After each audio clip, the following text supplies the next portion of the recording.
नमस्कार दोस्तों, मेरा नाम है योग गुरु सुनील सिंह और मैं योगा लवर ट्रस्ट का फाउंडर हूं। आज मैं आपको बताऊंगा कि भस्त्रिका प्राणायाम कैसे किया जाता है।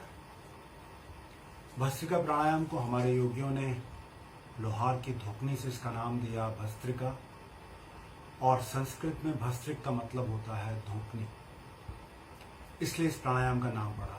इस प्राणायाम में हम क्या करते हैं, लंबा गहरा नाक से श्वास भरते हैं और लंबा गहरा आवाज के साथ श्वास को छोड़ते हैं।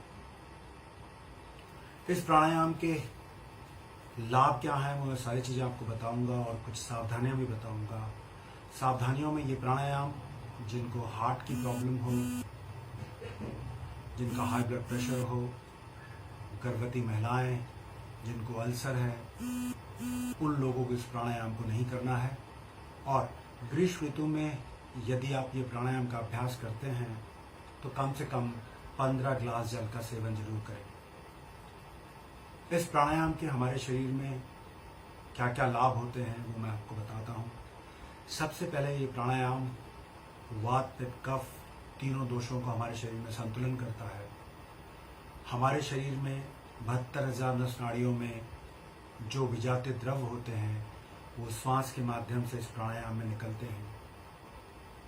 उसके अलावा हमारे लंग्स का डिटॉक्सिफिकेशन होता है, क्योंकि हम प्रेशर से सांस भरते हैं और प्रेशर से सांस को निकालते हैं, तो हमारे लंग्स का डिटॉक्सिफिकेशन होता है। हमारे लंग्स के पोर खुलते हैं जिनमें विजातीय द्रव्य होते हैं।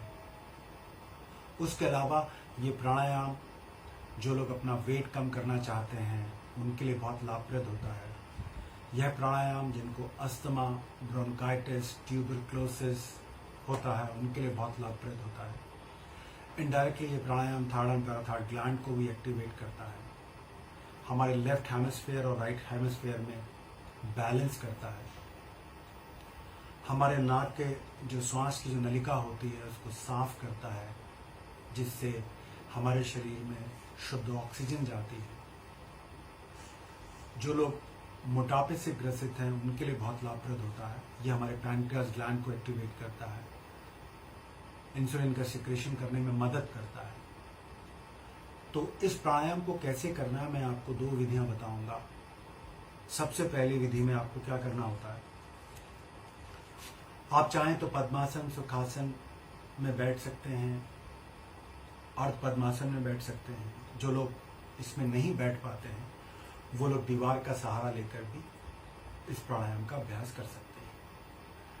पहली विधि में आपको क्या करना होगा, लेफ्ट हैंड हम चाहें तो ज्ञान मुद्रा में रख सकते हैं, चाहें तो अपने नाभि के पास इस तरह से रख सकते हैं। राइट हैंड को विष्णु मुद्रा बनाएंगे और राइट हैंड के अंगूठे से अपने राइट नॉस्ट्रिल को बंद कर लेंगे और लेफ्ट से लंबा गहरा श्वास भरेंगे। और जब हम श्वास भरेंगे तो पेट को फुलाएंगे और जब हम श्वास छोड़ेंगे तो हमारा पेट अंदर की ओर जाएगा। आवाज के साथ श्वास भरेंगे और आवाज के साथ ही श्वास छोड़ेंगे। तो आइए करते हैं पहली विधि।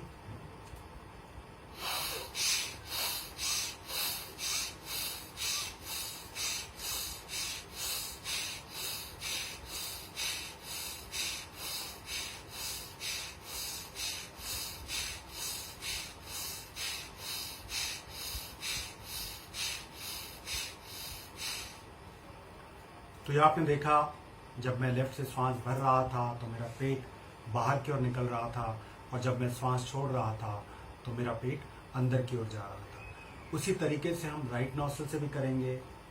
अपनी रिंग फिंगर और लिटिल फिंगर से अपनी लेफ्ट नॉस्ट्रिल को बंद कर लेंगे और फिर राइट से सांस भरेंगे आवाज के साथ, और राइट से ही सांस छोड़ेंगे आवाज के साथ। देखिए कैसे करना है।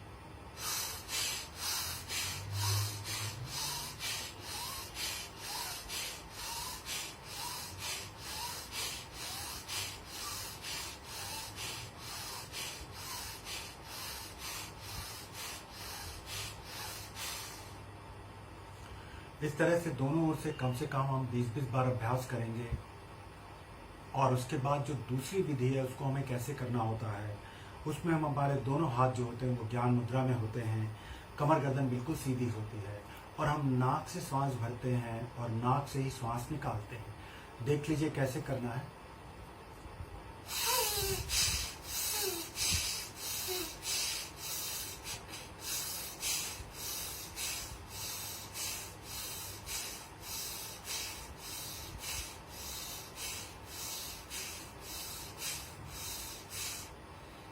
ये योग का बड़ा पावरफुल प्राणायाम है।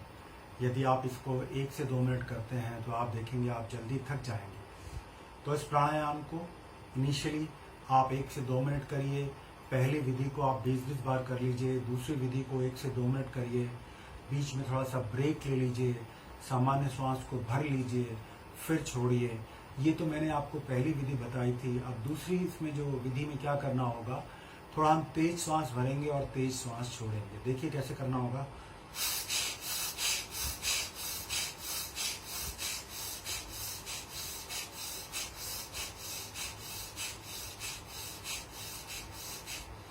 अंतिम विधि जब आप धीरे धीरे परफेक्ट हो जाते हैं तो अंतिम विधि थोड़ा फास्ट होती है। देख लीजिए कैसे करना है इसको।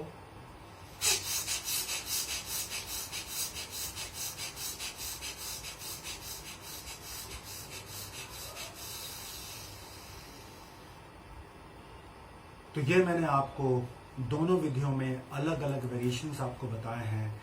इस तरीके से यदि इस प्राणायाम का आप अभ्यास करते हैं और वो सावधानियों का ध्यान रखते हैं तो आप काफी लाभान्वित होंगे। धन्यवाद। नमस्कार।